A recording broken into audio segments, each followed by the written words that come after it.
आपण इथे घेतलेले आहेत 2 मोठे कांदे उभे चिरून घेतलेले आहेत. त्यात घालणार आहोत चवीप्रमाणे मीठ, पाव चमचा हळद, 2 हिरव्या मिरच्या बारीक चिरून घेतलेल्या आहेत, 1 चमचा ओवा, 1 चमचा लाल तिखट. हे छान मिक्स करून घेणार आहोत आणि यात लागेल असं डाळीचं पीठ घालणार आहोत.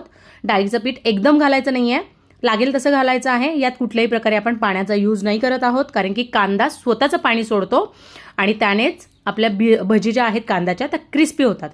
हे छान मिक्स केल्यानंतर आपण याला 10 ते 15 मिनिटं रेस्ट करायला ठेवणार आहोत. हे रेस्ट करून झाल्यानंतर आपण कडकडीत तेलात मीडियम गॅसवर या भजी छान गोल्डन ब्राऊन आणि क्रिस्पी होईस्तोपर्यंत आपण फ्राय करून घेणार आहोत. मस्त पावसाळा सुरू आहे आणि पावसाळ्यात सगळ्यांना तळणीचं तर आवडतंच आणि कांदा भजी तर प्रत्येकाच्या फेवरेट आहेत. जर त्या घरीच हायजेनिक वेने बनत असतील तर का नाही कराव्यात. तुम्ही बघू शकता आपल्या भजी छान अशा तळायला सुरुवात झालेली आहे. आपल्या कांदा भजी रेडी आहेत.